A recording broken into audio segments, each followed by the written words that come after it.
தாவேக தலைவர் விஜய் பேசிட்டு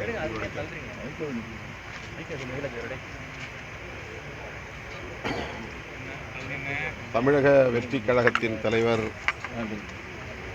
விஜய் அவர்கள் அம்பேத்கர் நினைவு நாளில் அம்பேத்கர் தொடர்பான நூலை வெளியிட்டிருப்பதும் அம்பேத்கர் அவர்களை பற்றி பேசியிருப்பதும் பெருமை அளிக்கிறது. இன்றைக்கு பொது நீரோட்டத்தில் அம்பேத்கர் அவர்கள் வெகுவாக பேசப்படுகிறார்.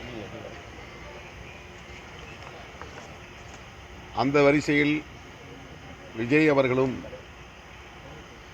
விகடன் பதிப்பகத்தாரின் எல்லோருக்குமான தலைவர் அம்பேத்கர் என்கிற நூலை வெளியிட்டிருப்பது வரவேற்புக்குரியது, பாராட்டுதலுக்குரியது. அந்த நிகழ்வில் நான் பங்கேற்க இயலாமற் போனதற்கு திமுக அல்லது திமுக தலைமையிலான கூட்டணி கட்சிகள் கொடுத்த அழுத்தம் என்பதை போன்ற கருத்தை அவர் பதிவு செய்திருக்கிறார். அதில் எனக்கு உடன்பாடு இல்லை. அப்படி எந்த அழுத்தமும் இல்லை என்பதை நான் தெளிவுபடுத்தியிருக்கிறேன். அழுத்தம் கொடுத்து அதற்கு இணங்கக்கூடிய அளவுக்கு நானோ அல்லது விடுதலை சிறுத்தைகள் கட்சியோ பலவீனமாக இல்லை என்பதையும் பதிவு செய்ய விரும்புகிறேன். இந்த நிகழ்வில் நான் பங்கேற்காமல் போனதற்கு திரு விஜய் அவர்கள் காரணமில்லை. அவருக்கும் எங்களுக்கும் எந்த விதமான சிக்கலும் இல்லை. ஆனால் எங்கள் இருவரையும் வைத்து, அதாவது விஜய் திருமா இருவரும் மேடையில் ஏறப் போகிறார்கள் என்று அதிகாரபூர்வமாக நிகழ்வு உறுதிப்படுத்தப்படாத நிலையிலேயே அரசியல் சாயம் பூசியவர்கள் யார், அதற்கு என்ன பின்னணி என்பதை ஆய்ந்து பார்க்க வேண்டிய தேவை உள்ளது. அவர்கள் எந்த பின்னணியில் இயங்குகிறார்கள், எப்படி இந்த செய்தியை வெளியிட்டார்கள், அதை ஒட்டி சமூக ஊடகங்களில் வாதிட்டவர்கள் எந்த பின்னணியிலிருந்து கருத்துக்களை முன்வைத்தார்கள் என்பது முக்கியமானது. ஏறத்தாழ 1/4 நூற்றாண்டு காலம் தேர்தல் அரசியல் களத்திலே நாங்கள் இருக்கிறோம். ஓரளவுக்கு எங்களாலும் யூகிக்க முடியும் யார் என்ன பின்னணியில் இயங்குகிறார்கள், என்ன பின்னணியில் பேசுகிறார்கள் என்பதை கணிக்க முடியும்.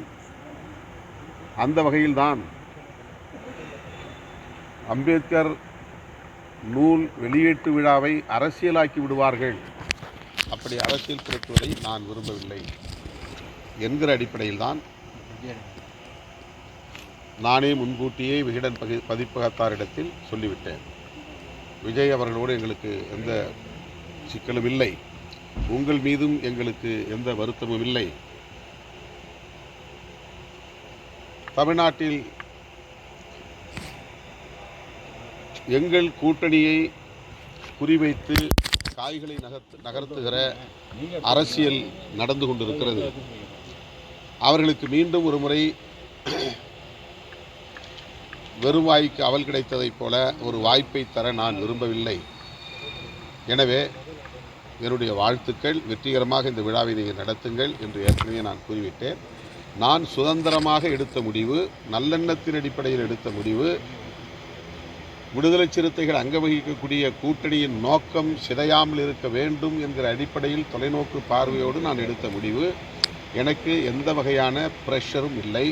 திமுக அதில் தலையிடவில்லை. சார், 2026 வந்து திமுக கூட்டணி ஆட்சிக்கு வரணும் அப்படின்னு நீங்கள் நினைக்கிறீங்க. ஆனால் மன்னர் ஆட்சி 2026 வரக்கூடாதுன்னு உங்கள் கட்சியோட துணை பொதுச் செயலாளர் சொல்கிறாரு. அது திமுகவை மீன் பண்ணுறதா இருக்குது. அதை பற்றி நீங்கள் என்ன சொல்றீங்க? விடுதலை சிறுத்தைகள் கட்சியில் அவர் இருந்தாலும், துணை பொதுச் செயலாளர் பொறுப்பிலே அவர் இருந்தாலும், வாய்ஸ் ஆஃப் காமன் என்கிற அமைப்பின் சார்பில் அவர் அந்த நிகழ்விலே பங்கேற்றார் என்பதுதான் உண்மை. விகடன் பதிப்பகமும் வாய்ஸ் அண்ட் காமன்ஸ் என்கிற அந்த நிறுவனமும் இணைந்து அந்த புத்தகத்தை கொண்டு வந்திருக்கிறார்கள். வாய்ஸ் ஆஃப் காமன் என்பது ஒரு நிறுவனம், தேர்தல் உத்திகளை வகுக்கக்கூடிய நிறுவனம். அது கோ பப்ளிஷர், இணை வெளியீட்டாளர் என்கிற அடிப்படையில் எல்லோருக்குமான தலைவர் அம்பேத்கர் என்கிற நூலை வெளியிடுவதில் ஈடுபட்டிருக்கிறது. ஆகவே அவர் முக்கியமான ஒரு பங்கை வகிக்கிறார் அந்த நூல் வெளியீட்டில். எனவே அந்த நிகழ்வில் அவர் பங்கேற்றார். அவர் சொல்லியிருக்கிற கருத்துக்கு அவர் மட்டுமே பொறுப்பு, கட்சி பொறுப்பல்ல. நாட்டை ஆளணும் அப்படின்னு சொல்லி சொல்லியிருக்காரு. அது ஒவ்வொரு தனி மனிதருக்கு ஒரு சுதந்திரம் இருக்குது, கருத்து சொல்லலாம். கட்சிக்குள்ளே 100 பேர் இருக்கிறோம், 100 கருத்து சொல்ல முடியும். இல்லை, அவர் தொடர்ந்து திமுகவுக்கு எதிராகவே கருத்துக்களை பதிவு செய்கிறார். அவர் மீது கட்சி நடவடிக்கை எடுக்கப்படும். ஏனென்றால் அவர் கட்சி சார்பாக இல்லைங்கிறீங்க, ஆனால் அவர் அப்படி இல்லை கட்சியில் இருக்கிறாரு. அந்த கருத்து அவருடைய தனிப்பட்ட கருத்து, அவ்வளோதான். அதில் விடுதலை சிறுத்தையில் அந்த கருத்தை கிளைம் பண்ணல. உங்களுடைய மனசாட்சி அங்கே தான் இருக்குது, அந்த நிகழ்ச்சியில் தான் இருக்குன்னு சொல்லிட்டு தான் அவர் வந்து பேசுகிறாரு. ஒருவேளை உங்கள் மனசாட்சியை அவர் பேசியிருக்காரா? அவர் ஒரு நம்பிக்கையில் சொல்கிறாரு. இந்த மாதிரி அவர் நான் கலந்து கொள்ள முடியலைங்கிற ஒரு வருத்தம் அவருக்கு இருக்குது, ஒரு ஆதங்கம் இருக்குது. தன்னை ஆற்றுப்படுத்திக் கொள்ளக்கூடிய வகையிலே அவர் அந்த கருத்தை சொல்லியிருக்கிறார். உங்களுக்கு வருத்தம் இல்லையா? எதில் உங்களுக்கு வருத்தம் இல்லையா? எதில் வருத்தம்? அவர் தெரிவித்த கருத்து இல்லை சார். அவர் தெரிவித்த கருத்திலேயே இன்னைக்கு கலந்து கொள்ளாத உங்களுக்கு வருத்தம் இல்லை. நான் தான் தொடக்கத்திலே சொல்லிட்டேன், அது சுதந்திரமாக எத்தனையோ நூல் வெளியீட்டு விழாவில் நான் பங்கேற்றிருக்கிறேன். அம்பேத்கரை பற்றி எத்தனையோ மேடைகளை நான் பேசியிருக்கிறேன், ஆயிரக்கணக்கான மேடைகளில் நான் பேசியிருக்கிறேன். எனவே இந்த மேடையில் பங்கேற்க இயலவில்லை, அதனால் நான் அம்பேத்கர் கருத்துக்கே எதிராக இருக்கிறேன் என்பதை போன்ற தோற்றத்தை சிலர் உருவாக்க முயற்சிக்கிறார்கள். அது தவறு. பொதுவெளியிலே இன்றைக்கு நடிகர் விஜய் போன்றவர்கள் எல்லாம் அம்பேத்கர் அவர்களை பற்றி பேசுவது என்பது புரட்சியாளர் அம்பேத்கருக்கு கிடைத்த ஒரு மாபெரும் வெற்றியாக நான் பார்க்கிறேன். மற்றபடி எனக்கு இதில் எந்த வருத்தமும் இல்லை, நெருடலும் இல்லை. இன்று மாலை இது மேடைக்கான ஒரு கருத்து. அதை நம்ம பெரிதுபடுத்த வேண்டிய தேவையில்லை. 2026 இப்போ தாவேக்காவும் விசிகாவும் சேர்ந்து கூட்டணி வச்சா இளைஞருக்கான ஒரு இதை உருவாக்கலாம்னு சொல்லி அவர் சொல்லியிருக்காரு. இப்போ நீங்கள் அதை எப்படின்னு நீங்கள் நினைக்கிறீங்க? அவர் அவருடைய விருப்பத்தை வெளிப்படுத்தியிருக்கிறாரு. அவருடைய ஒரு செயல் திட்டமாக அப்படி ஒரு செயல் திட்டத்தை வகுக்கலாங்கிற எண்ணம் கூட அவர் இருக்கலாம். அது அவங்களுடைய தனிப்பட்ட கருத்து. நாங்கள் ஏற்கனவே ஒரு கூட்டணியில் இருக்கிறோம் என்பதை பலமுறை நான் சொல்லியிருக்கிறேன். அந்த கூட்டணியை உருவாக்கியதில் விடுதலை சிறுத்தைகளுக்கும் ஒரு பங்கு உண்டு. அந்த வகையில் நாங்கள் அந்த கூட்டணியில் தொடருவோம் என்பதை பலமுறை சொல்லியிருக்கிறேன், இப்போதும் சொல்லுகிறேன்.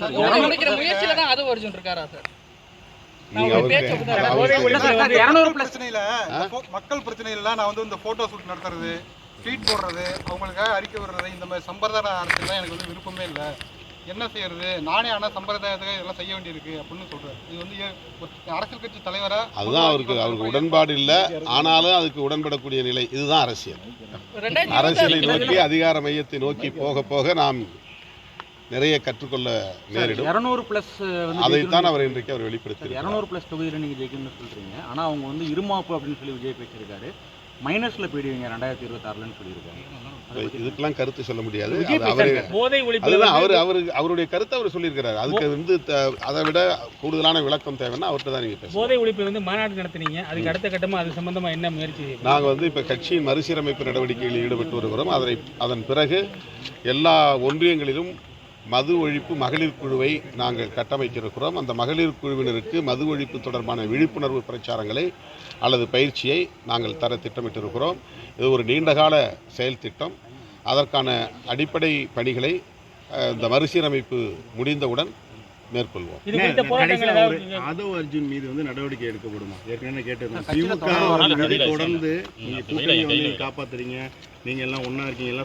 அது திமுக தலைமையிலான கூட்டணியில் விடுதலை சிறுத்தைகள் அங்கம் வகிக்கிறது. இந்த நிலையிலே திமுக கூட்டணியில் குழப்பத்தை ஏற்படுத்தும் வகையில் அவர் கருத்து தெரிவித்து வருகிறார் என்பது உண்மை. அவரிடம் விளக்கம் கேட்போம், உரிய விளக்கம் கிடைக்கும் என்று பார்ப்போம். அதன் பிறகு இயக்க முன்னணி தோழர்களோடு கலந்து பேசுவோம். தலைமைக்கு கட்டுப்படாதவராக இருக்கிறாங்க.